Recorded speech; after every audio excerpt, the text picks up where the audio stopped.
I'd like to welcome the Montana Grizzlies to the dais. At this time, we're getting an opening comment from Coach DeCur.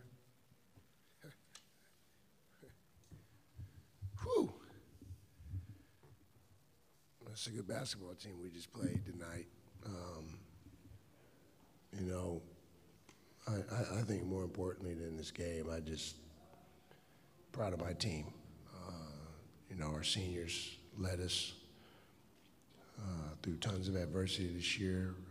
The way they helped me build this program to what it is now. Our level of expectation is a lot different than it was 5 years ago. The emergence of Saeed Pridgett as a leader, along with those seniors, was huge to get us to this point. I think these guys fought tonight. It's unfortunate we just couldn't get the ball to go in the basket. 27%, it's never good enough in these types of games, and someone's gonna have to jump up and make shots.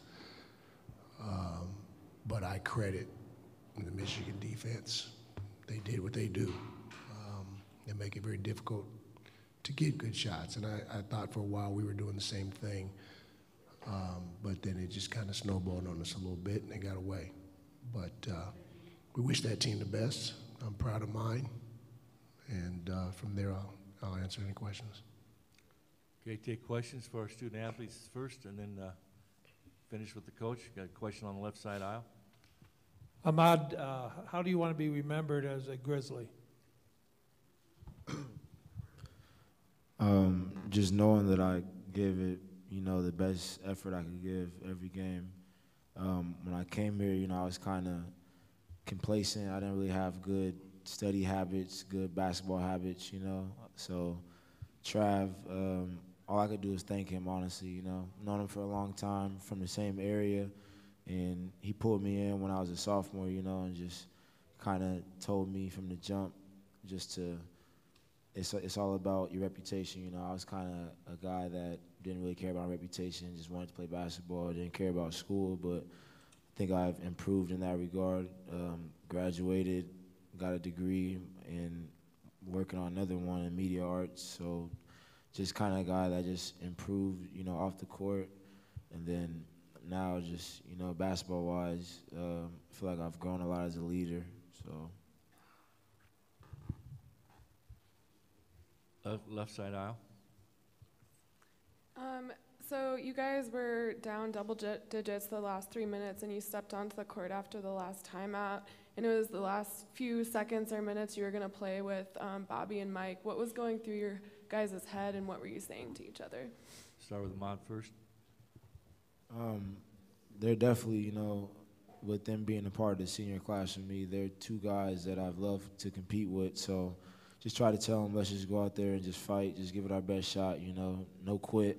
They're two guys that don't miss practices, don't miss games, so they work hard all the time. So I just feel like myself and the rest of the team owed it to them just to work hard and just try to go out there and, you know, cut into the lead, just not give up. And that's why I try to pull the team together and then just try to do that. But it's been an honor to play with them and be a part of the senior class with them. Saeed?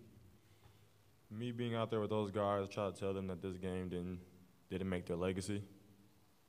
Those guys did a ton for us, so just trying to let those guys know that just because we lost by however many points, they're one of the greatest senior classes that we've ever had in Montana. So just trying to keep that confidence in those guys, let them know that we're always going to be brothers. It's a family. Standing up on left side. So you maybe talk a little bit about the leadership from the seniors that you hope to take into the rest of your career at Montana. These guys taught me a lot, honestly. When I first got here, I only wanted to just score.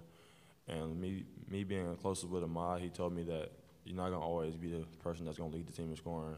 Sometimes you're going to have an off night, sometimes you're going to be the hot guy, but you just got to be out there and do what the team needs you to do. And Mike and Bobby, those guys helped me a lot because I kind of struggled shooting the ball from the perimeter when I started here. But those guys instilled a lot of confidence in me because they always had that faith in me that I could make shots even when I didn't have it in myself. Ahmad, how did this year feel compared to last year as far as your level of comfort at the NCAA tournament, having had this experience last year? I feel like last year we came out and just kind of wanted to just enjoy the process. You know, we're here, we made it here, but I don't think our full focus was on winning. But this year, you know, we kind of flipped the switch and just said, You know, we want to win. You know, they're a beatable team, but we have to do all the right things to beat them. You know, we came up short, but we fought. Last year, I don't feel like we fought, you know, rather than just missing shots. We weren't fighting, having great effort, but everyone fought tonight. You know, it just didn't go our way. So we actually felt like this year we can come out and compete. You know, we weren't just happy that we were here.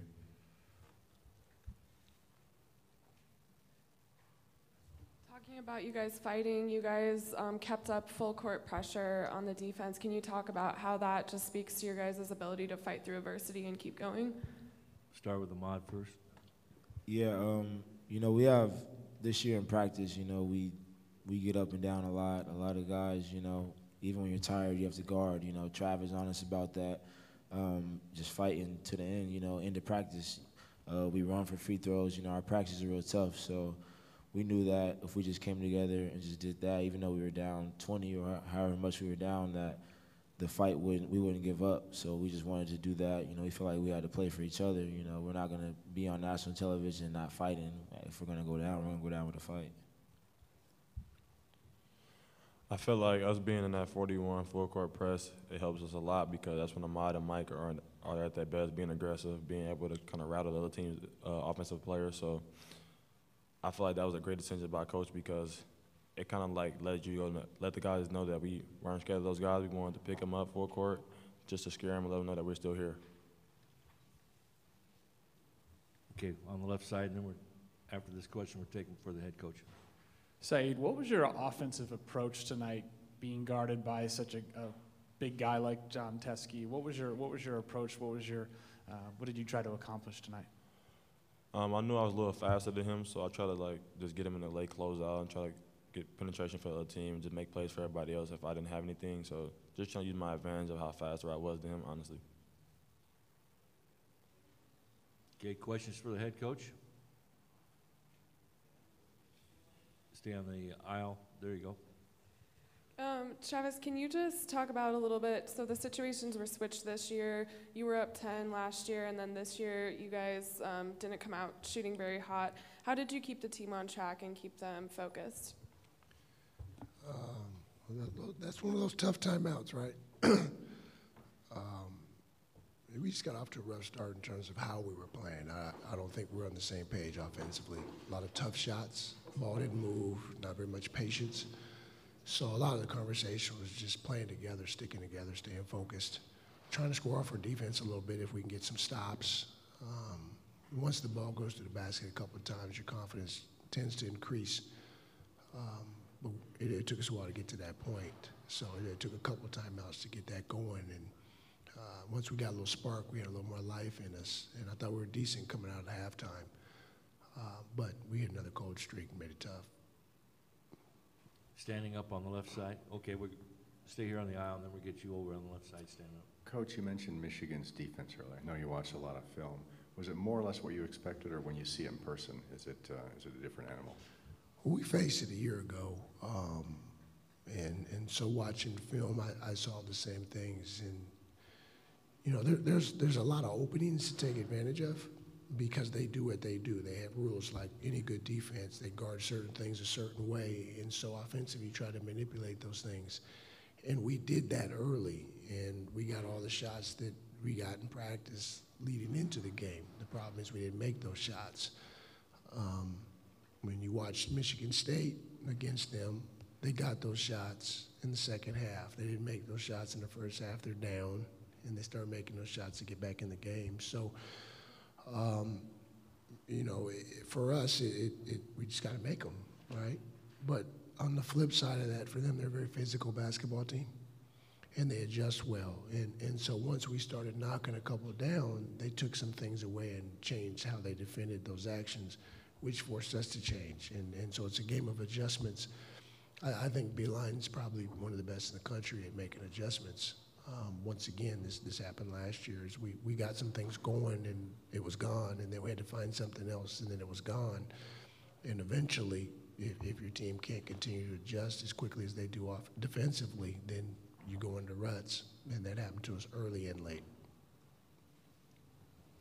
Coach, your guys talked about legacy. And what kind of legacy do you think the senior class left at Montana? There have been a lot of good senior classes, and so if you compare them basketball-wise, it's argumentative. But for my group, we were about more than just basketball. You know, we've been fortunate to have 100% senior graduation rate. None of our guys have gotten in trouble off the court. You don't read negative things about our team, our guys. So with the consistency that these guys have had for 4 or 5 years as seniors in this program, I think their legacy is that they're the best senior class in the history of Montana basketball because of what they represent and how they represent it. And the way the community supports them and embraces them proves it. There have been some kids that have won more games. Maybe there's one class that might have 3 rings as opposed to 2. But my group's the only group that's 100% graduated and no issues off the court. And so I think they represent all those things Ahmad talked about, which is growth. And to me, that's what's more important than winning games is the growth of these young men. When I sit across from their parents, there's only one thing I promise, is to be fair. And if I'm fair and I treat them all with the same amount of respect I want in return, from 18 to 22 years old, they mature into men because they're not quite men when we get them. That's the most important thing with our job. And I think that all of my seniors are walking out of the door as men. One last question here on the aisle. The senior class has been with you for most of your time as a coach at Montana. What did you learn from them, and what are you going to take away going forward in your career as they leave and go on to other things? You know, I coached for a long time before moving on to Division I, but then before being a head basketball coach. And, you know, at high school level, you don't get to recruit your kids. You just coach who's in the hallways. You know, kids might transfer in or whatever, but you pretty much have whoever goes to that school. And in junior college, I had a taste of recruiting kids in my community that could represent me as players. And so I had a slight taste of what that is. But I always dreamed of the Division I level, having an opportunity to just go into different communities and pick the kids that I think would represent me the way I want to be represented and play basketball the way I think it should be played. And for me, I finally got that. And so this class is that. They're the first group that I actually brought in. This is the first team that's 100% mine. And I enjoyed last year a lot more than this year, but I'm more proud of what this group achieved this year than last year because of the adversity they've been through. And because of that, I feel like these guys are ready to move on with their lives. It won't be easy, and they'll hit more speed bumps, and they'll see more adversity, but I think they're ready for it. On that, we'll conclude the press conference. Thank you very much, Coach. Thank you. Do have one announcement on the starting times for Saturday. We're tip-off at 4:15 Saturday, our first game, Florida against Michigan, followed by Michigan State, Minnesota. We'll begin our press conferences tomorrow at 1:35. Again, tip-off Saturday, 4:15, Florida, Michigan, followed by Michigan State, Minnesota.